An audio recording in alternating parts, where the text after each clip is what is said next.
성서는 역사적 사실을 기록한 책이기도 하지만 동시에 하나님의 마음을 담고 있는 한편의 문학 작품으로도 볼 수 있습니다. 성경은 그 이야기에 등장하는 특정 인물들의 사연이면서 동시에 우리를 사랑하시는 하나님 자신의 사연이기도 합니다. 성경을 완전한 책이라 할 때 그것은 성경이 역사적 사실을 한치의 오차가 없이 기록했다는 뜻이 아니고 또 각종 언어로 번역을 하며 그 의미를 조금도 놓치지 않았다는 말도 아닙니다. 성경의 완전성은 성경이 인간을 향한 하나님의 마음을 표현하기에 충분하고 완전하다는 것을 가리킵니다. 이러한 관점을 기억하며 성경을 대할 때 성경 이야기의 표면적인 주인공에 가려서 보이지 않았던 하나님의 마음을 담고 있는 진짜 주인공이 보이기 시작합니다. 그렇게 성경의 진짜 주인공을 발견할 때 우리는 하나님의 마음을 깨달아 알게 되고 나아가 하나님의 뜻에 기쁜 마음으로 기꺼이 순종하게 되며 우리의 삶을 어떻게 살아갈지 결단하고 실천하게 됩니다. 오늘은 열왕기상 3장에 나오는 솔로몬의 재판을 그린 그림을 가져왔습니다. 이 이야기는 기독교인이 아닌 사람에게도 매우 유명한 이야기입니다. 내용을 잠깐 소개하자면 이렇습니다. 아이를 낳은 두 여자가 있었는데 그중 한 아이가 죽자 두 여자는 살아있는 한 아이를 두고 서로 자신의 아이라고 다투게 됩니다. 결국 솔로몬 왕에게 재판을 받게 됩니다. 재판 과정에서 솔로몬이 살아있는 아이를 칼로 잘라 반은 이 여자에게 그리고 반은 저 여자에게 주라 합니다.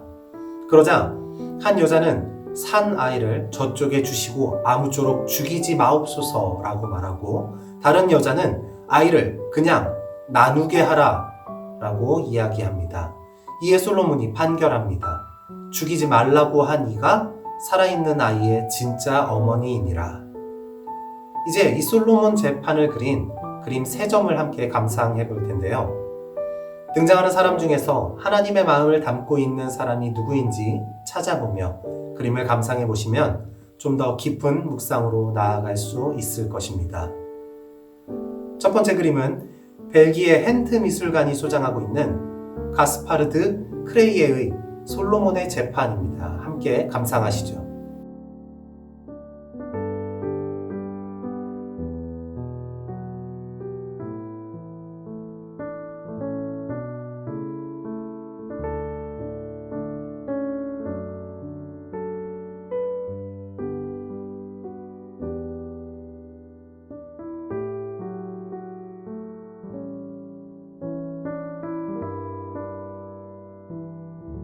그림의 구도를 보면 솔로몬이 가장 높은 곳에 있습니다.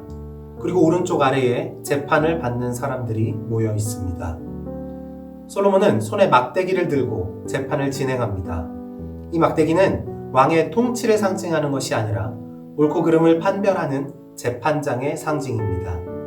그리고 그림은 판결하는 자는 이쪽에, 판결받는 자는 저쪽에 배치하여 판결하는 자와 판결받는 자를 분명하게 구분합니다.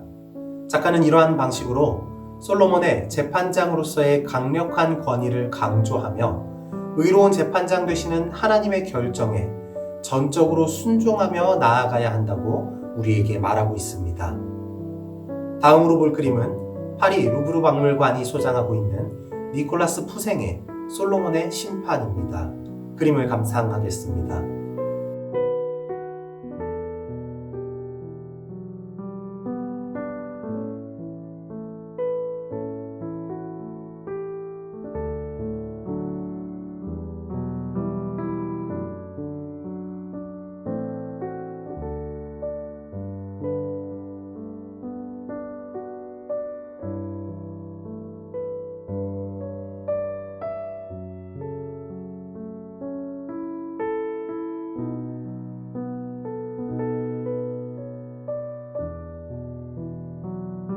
이 그림은 앞의 그림과 구도가 다릅니다. 솔로몬 왕이 가장 높이 있는 것은 앞의 그림과 같지만 솔로몬이 재판정의 정가운데 자리하고 있고 다투는 두 여인은 오른쪽과 왼쪽에 위치합니다. 솔로몬의 모습은 아무 감정이 느껴지지 않고 매우 차갑고 단호해 보입니다. 가운데 위치한 솔로몬은 선과 악의 기준입니다. 그림은 왼쪽과 오른쪽을 동등하게 그렸습니다. 배경도 양쪽이 같고 등장하는 인물의 수도 죽은 아이를 빼면 왼쪽과 오른쪽이 같습니다. 또한 솔로몬 왕의 두 손 모양도 비슷하게 표현했습니다. 작가는 이러한 방식을 통해 오른쪽으로도 치우치지 않고 왼쪽으로도 치우치지 않는 공의로운 재판장의 모습을 묘사하고 있습니다. 서로 자기가 옳다고 주장하지만 결국 공의로운 재판장에게 그 결정을 맡겨야 합니다.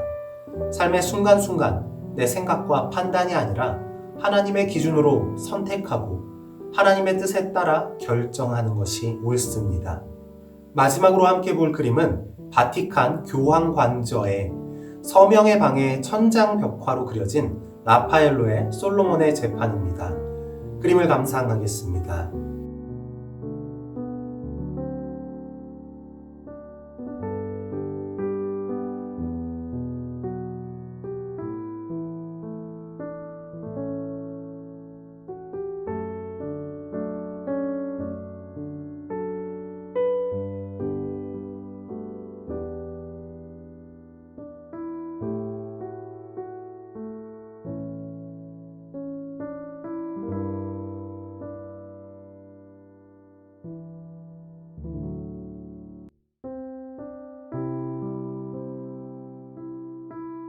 우선 이 그림은 다른 솔로몬의 재판과 많이 달라 보입니다.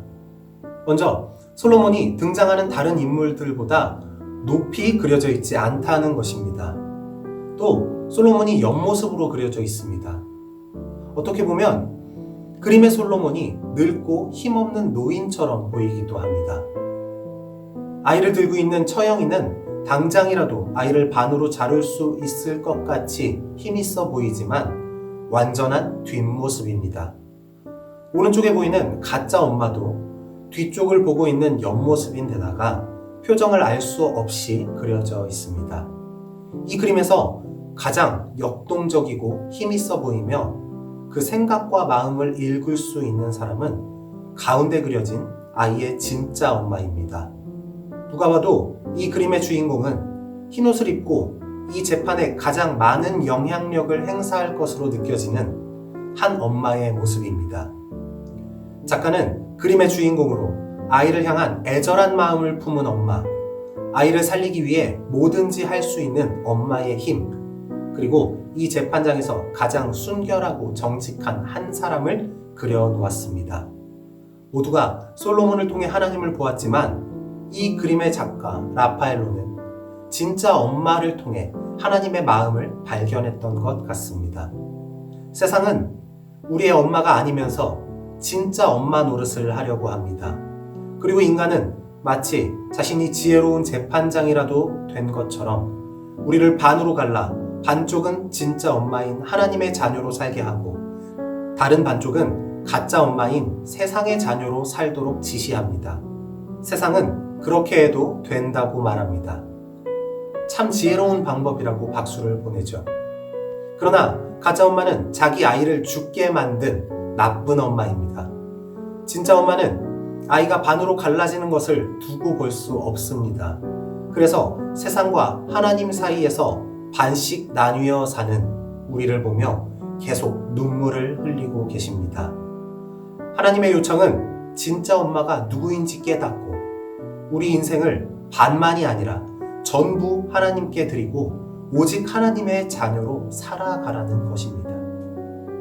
솔로몬의 재판이 아이를 반으로 가르기 위한 재판이 아니라 진짜 엄마가 누구인지 밝혀내는 재판이라는 것을 기억하며 우리를 사랑하시고 우리를 위해 자기 목숨까지 내어놓으신 진짜 엄마 되시는 우리 하나님께 우리 마음을 전부 드립시다.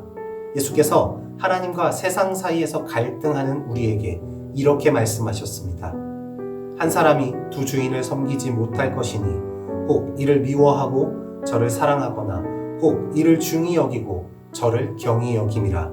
너희가 하나님과 재물을 겸하여 섬기지 못하느니라. 아멘.